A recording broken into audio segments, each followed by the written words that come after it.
नमस्कार दोस्तों, आपका सक्सेस बिस्टा क्लासेस चैनल पर बहुत बहुत स्वागत है। आज का हमारा टॉपिक है उपसर्ग और प्रत्यय। सबसे पहले हम उपसर्ग और प्रत्यय को समझते हैं, ये होता क्या है। और दोस्तों ये आपके कोई सा भी एग्जाम हो जहां हिंदी सब्जेक्ट पूछा जाता है, यूपी पीसीएस आरओ एआरओ या यूपी पीसीएस का एग्जाम हो, या फिर आपका कोई भी यूपी पुलिस का एग्जाम हो या कोई टेट का एग्जाम हो, हर जगह दोस्तों ये उपसर्ग और प्रत्यय पूछे जाते हैं। तो सबसे पहले आइए हम आपको बताते हैं उपसर्ग का शाब्दिक अर्थ क्या होता है, क्योंकि जब आपका कॉन्सेप्ट क्लियर होगा तब उपसर्ग और प्रत्यय को पहचानने में आपको बिल्कुल भी परेशानी नहीं होगी। उपसर्ग दो शब्दों से मिलकर बनता है, उप प्लस सर्ग। आप देखिए उप का अर्थ होता है पास बैठना। जैसे आपको पता है उपनिषदों को कैसे लिखा गया, आचार्यों के पास में बैठकर उनके ज्ञान को वैज्ञानिक रूप में लिखा गया, इसलिए उनको उपनिषद बोला गया। तो उप का अर्थ होता है बैठना, उप का अर्थ होता है पास बैठना। सर्ग का मीन्स होता है सृजन करना, निर्मित करना। तो कहने का मतलब पास में बैठकर कुछ नया निर्मित करना। तो वही अर्थ हो गया उपसर्ग का। जैसे अगर मान लीजिए एक हमने शब्द जोड़ा, हमने लिखा शब्द जोर। जोर का अर्थ वैसे तो हिंदी में आप देखेंगे जोर लगाना, जोर का अर्थ होता है फोर्स एक तरीके से। अगर हम इसमें एक उपसर्ग कम जोड़ दें, कम उपसर्ग जोड़ दें तो ये बन जाएगा कमजोर। कमजोर का मीन्स हो गया वीक, वीक हो गया। कहने का मीन्स पहले ये शब्द जोर था, अगर हमने इसमें एक उपसर्ग लगा दिया कम तो बन गया कमजोर। तो इसका पूरा अर्थ ही बदल गया। ऐसे शब्द जिनको किसी शब्द से पहले लगा देने पर उस शब्द का पूर्णता अर्थ बदल जाता है, ऐसे शब्दों को कहते हैं उपसर्ग। जैसे इसमें लगा कम। सेम काम है प्रत्यय का। दोस्तों उपसर्ग और प्रत्यय एक तरीके से गणित में जो काम जीरो करता है वही काम उपसर्ग और प्रत्यय का हिंदी में है। जैसे अगर मान लीजिए एक संख्या लिखी है 108, अगर हम इसके पीछे जीरो लगा दें तो इसका मान बदल जाएगा, ये 1080 हो जाएगा, और एक जीरो लगा दें तो ये 10,800 हो जाएगा। कहने का मतलब जितने जीरो लगते जाएंगे इसका मान बदलता जाएगा। और यही काम दोस्तों हिंदी में उपसर्ग और प्रत्यय कर रहे हैं। अब दोस्तों देखते हैं प्रत्यय। जैसे दोस्तों उपसर्ग में हम क्या कर रहे थे, किसी शब्द से पहले एक शब्द जोड़ दे रहे थे, उसको हम बोल रहे थे उपसर्ग। अब प्रत्यय में क्या काम होगा, प्रत्यय में अगर हम भावुक, एक शब्द है भावुक, अगर इसके लास्ट में ता जोड़ दें तो इसका अर्थ बदल जाएगा, भावुकता हो जाएगा। ये भावुकता। तो कहने का अर्थ है प्रत्यय में हम क्या करते हैं, शब्द के अंत में, शब्दों के अंत में शब्द जोड़ देते हैं तो उसका अर्थ बदल जाता है। जबकि उपसर्ग में क्या होता है, शब्द से पहले कोई शब्द जोड़ देने से उसका अर्थ बदल जाता है। तो उपसर्ग का अर्थ किसी शब्द से पहले अगर हम कोई शब्द जोड़ रहे हैं, और प्रत्यय का अर्थ किसी शब्द के बाद में जो शब्द जोड़ रहे हैं। अब आइए दोस्तों उपसर्ग और प्रत्यय के कुछ प्रकार देखते हैं जो आपसे एग्जाम में पूछे जाते हैं। आइए फ्रेंड्स अब देखते हैं उपसर्ग के भेद।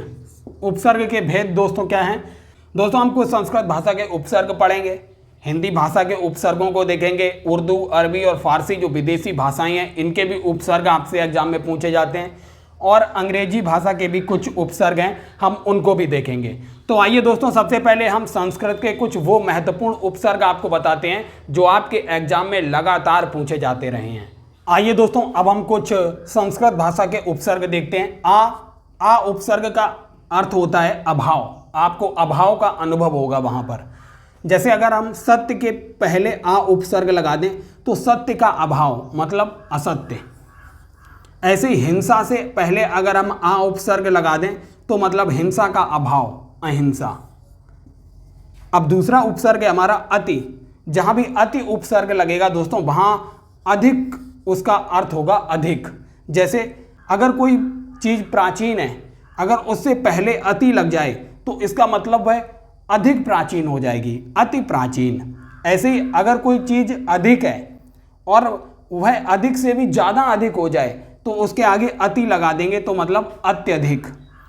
ऐसे ही अब हमारा अगला उपसर्ग है अधि। अधि उपसर्ग जहां लगेगा उसका अर्थ ऊपर या श्रेष्ठ होगा। जैसे दोस्तों आप पॉलिटी में पढ़ते होंगे, कानून लेकर आया जाता है और उसको संसद में पास कराया जाता है तो वह अधिनियम बन जाता है।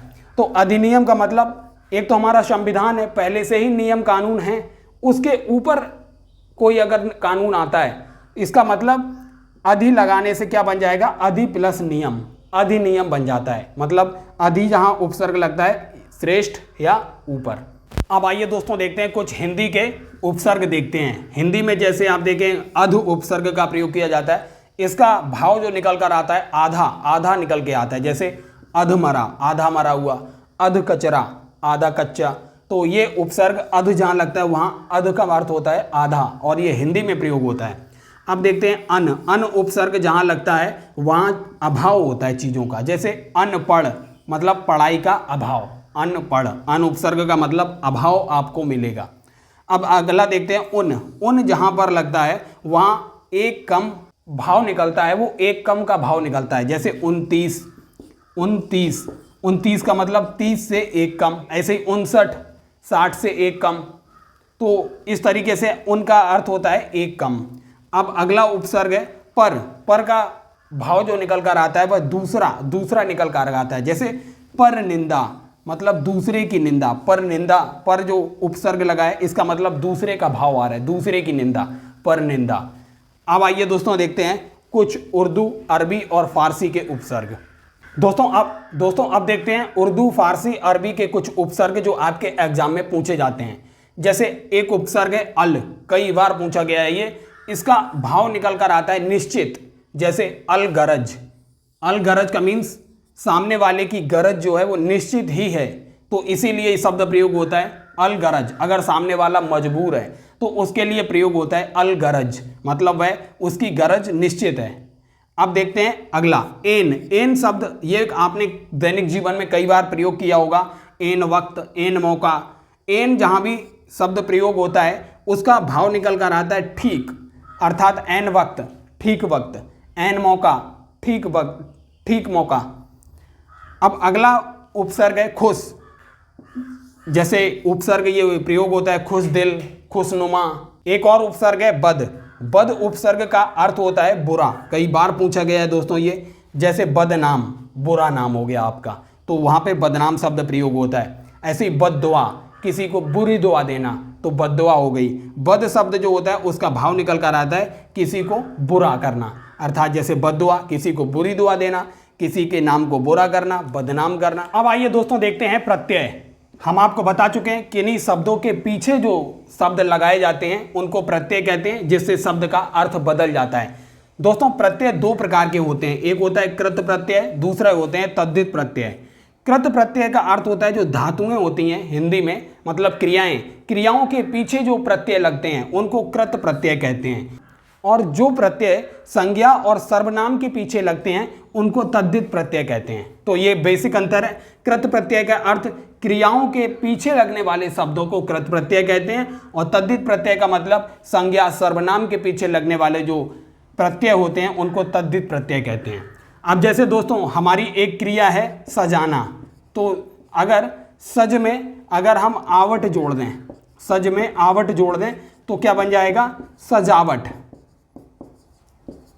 अगर हम लिखना एक क्रिया है, लिख में आवट जोड़ दें तो क्या बन जाएगा, लिखावट। ऐसे ही तद्धित प्रत्यय, आइए आप कुछ तद्धित प्रत्यय देखते हैं। ऐसे ही दोस्तों आप देखेंगे हमारा संज्ञा है चाचा। चाचा में अगर हम पीछे एरा जोड़ देते हैं तो हमारा शब्द बन जाता है चचेरा। ऐसे ही मामा में पीछे अगर हम एरा जोड़ देते हैं तो हमारा शब्द बन जाता है ममेरा। कहने का मतलब ये देखिए, संज्ञा में हमने प्रत्यय जोड़ा तो यहाँ पर एक नया शब्द बना।